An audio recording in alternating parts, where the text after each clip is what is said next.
Hello, my name is Joel Therian, and I'll be speaking a little bit about Heidi Roizen's career.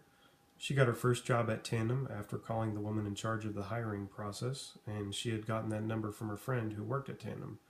At this point, her network was already proving to be successful. Her position as editor of the company newsletter gave her the unique opportunity to interact with the CEO of the company. She used the CEO to get into Stanford at a later time.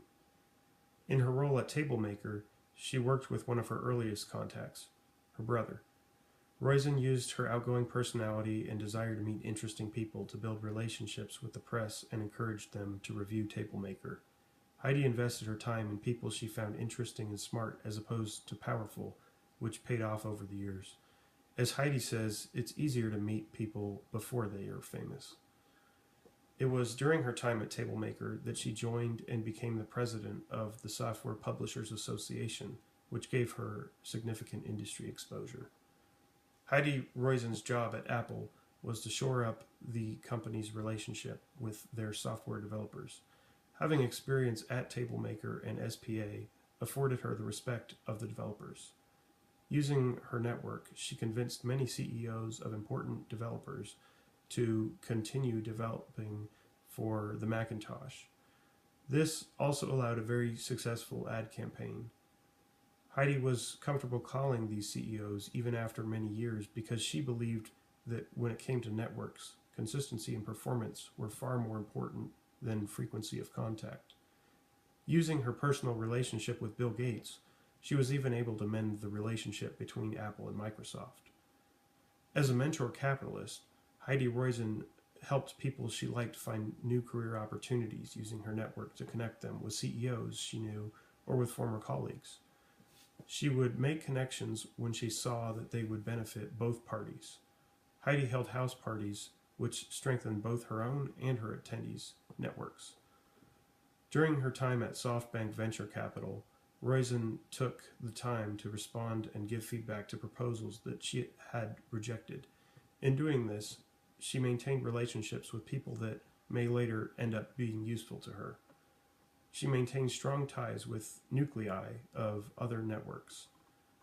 Heidi became president of the Software Publishers Association at the time where there were major causes to stand for.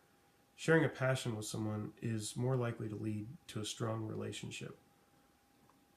Heidi's experience at Table Maker and SPA had allowed her to be seen as an expert by her peers.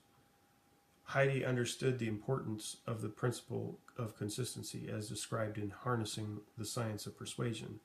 Through her previous work, she had established herself as an expert and someone who had authority, and she did not need to further expose her expertise. By introducing contacts when the introduction would be beneficial to both parties, Heidi was practicing the principle of reciprocity. If she had only cared about helping her client and therefore herself without benefiting her contacts, they would likely begin to ignore her recommendations. By providing feedback to the people with rejected proposals, Heidi was acting on the same principle as Adam Grant in his book, Give and Take, in that he was willing to do a 5-minute favor for anyone, regardless of whether or not they would be able to help him in the future. Heidi maintained strong ties with nuclei of other networks similarly to how brokers connect different clusters in how to build your network. This allows access to many potential important contacts without maintaining a close relationship with each one of them. And based on Give and Take, I would expect that Heidi Roizen is likely an otherish giver, and that has greatly contributed to her success. She is respected by her peers, and she is willing to help people who may never be able to help her. Based on her successful career and her attitude towards those who do not follow through, it's evident that she's not purely a selfless giver. However, it can be difficult to identify someone's intentions from their actions. Heidi used the CEO of Tandem to get into Stanford, and she built relationships with the press because she needed them to review Table Maker. She then joined SPA, which gave her significant industry exposure. To me, Heidi Roizen looked like a taker pretending to be a giver at the beginning of her career. It is possible that she became a very convincing faker, or that she embraced the giver lifestyle for either intrinsic or extrinsic reasons.